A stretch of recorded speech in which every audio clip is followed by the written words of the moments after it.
Now, let's read this question. The question says, study the following with regard to pleiotropy.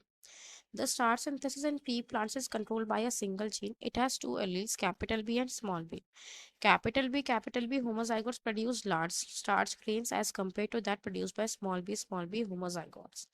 After maturation, it was observed that capital B seeds were round and small b seeds were wrinkled. When they were crossed, the resultant heterozygotes produced round seeds, but starch grains produced are of intermediate size in capital B small b seeds. According to the above information, correct statement of the following. हमें बताना है ये सारी जो हमने information पढ़ी उसके according इस क्वेश्चन में इन चारों ऑप्शंस में से हमारी कौन सी स्टेटमेंट जो है वो करेक्ट है। सबसे पहले देखते हैं इस क्वेश्चन को सॉल्व करने के लिए जो हमारा यहाँ पर की कंसेप्ट यूज हो रहा है, that is pleiotropy. Pleiotropy in P plant. अब देखो यहाँ पर हम जो भी प्लियोट्रॉपी का डिस्कशन करेंगे पी प्लांट में वो हम डिस्कस करेंगे with respect to starch synthesis and उसके अलावा भी हम एक और चीज की बात करेंगे, एक तो उसके साइज की और वहां पर उसके हम शेप की भी बात करेंगे। वो कह रहा है कि जो स्टार्च का सिंथेसिस है पी प्लांट में, उस स्टार्च के सिंथेसिस के लिए एक सिंगल जीन जो है रिस्पॉन्सिबल है और उस सिंगल जीन की जो दो अलील्स है वो क्या है, कैपिटल बी और स्मॉल बी। सबसे पहले उन्होंने जो हमें इंफॉर्मेशन दे रखी है वो क्या दे रखी है कि जो आपके कैपिटल बी वाली कंडीशन है उसके आपको लार्ज स्टार्च ग्रेन्स मिलते हैं, लार्ज स्टार्च ग्रेन्स मिलते हैं। ठीक है, फिर वो कह रहे हैं जो स्मॉल बी है उससे आपको कंपेरेटिवली स्मॉलर स्टार्च ग्रेन्स मिलते हैं। ठीक है, पहली चीज तो ये दे रखी है।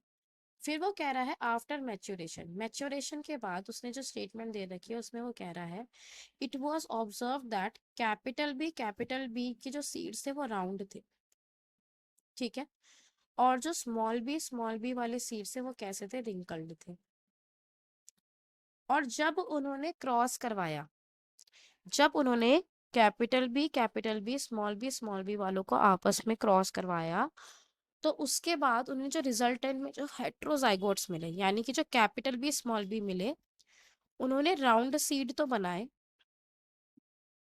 लेकिन वहां पे जो ग्रेन्स थे वो कैसे थे, इंटरमीडिएट साइज के थे, इंटरमीडिएट साइज के थे।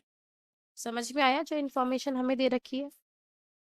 अगर हम यहाँ पर देखते हैं तो यहाँ पर ये जो हमें इंफॉर्मेशन दे रखी है उसके अकॉर्डिंग हमें ये समझ में आ रहा है कि अगर हम शेप की बात करते हैं तो शेप के लिए जो कैपिटल बी है वो डोमिनेंट एलील की तरह वर्क कर रहा है, क्योंकि यहाँ पर देखो कैपिटल बी राउंड को शो कर रहा था और जब वो हेट्रोजाइगस कंडीशन में आया तो भी हमें जो सीड की शेप है वो कैसी ही दिखी, राउंड ही दिखी। यानी कि शेप के रिस्पेक्ट में जो कैपिटल बी है वो क्या है, डोमिनेंट एलील है। अगर आप साइज की बात करें तो ध्यान से देखो यहाँ पे जो हमें इन्फॉर्मेशन दे रखी थी उसमें दे रखा था कि जो कैपिटल बी है उससे लार्ज स्टार्च ग्रेन्स आ रहे थे और जो स्मॉल बी है उससे स्मॉलर स्टार्च ग्रेन्स आ रहे थे। पर यहाँ पर कह रहा है कि अगर कैपिटल बी और स्मॉल बी वाली कंडीशन है तो यहाँ पर जो हमारे ग्रेन्स आएंगे उनका जो साइज है वो इंटरमीडिएट पाया गया। अगर हमें ना तो हमें डोमिनेंट करेक्टर देखने को मिले ना ही रिसेसिव, उनके इंटरमीडिएट अगर करेक्टर देखने को मिलता है यानी कि साइज के रिस्पेक्ट में ये जो आपके जीन के अलील्स हैं वो कैसे हैं, आपस में इनकम्प्लीट डोमिनेंस शो करते हैं। क्या शो करते हैं, इनकम्प्लीट डोमिनेंस। इसी वजह से जो साइज है वो कैसा है, इंटरमीडिएट आया, ना टॉल आए ना लार्ज आए ना स्मॉल आए, कैसा है, इंटरमीडिएट आया है।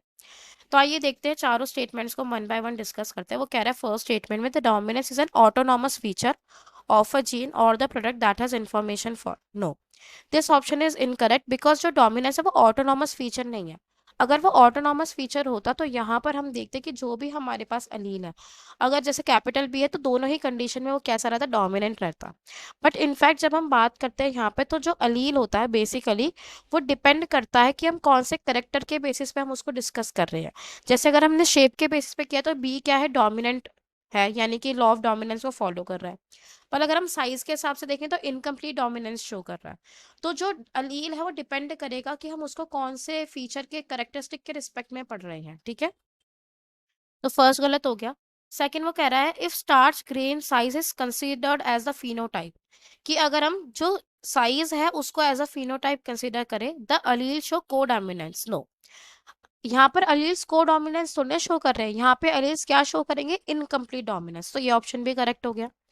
थर्ड वो कह रहा है dominance is not an autonomous feature of a gene और the product that has information for, it depends as much as on the gene product and the production of a particular phenotype from this product. Yes, this option is correct, क्योंकि यहाँ पे phenotype को के भी respect में बात की गई है।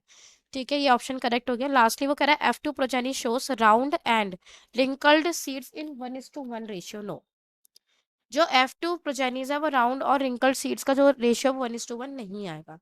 तो यहाँ पर अगर हम देखें इतने डिस्कशन के बाद, यहाँ पर जो हमारे पास इस क्वेश्चन का जो करेक्ट आंसर आ रहा है, that is option C. I hope you understood it well. Best of luck.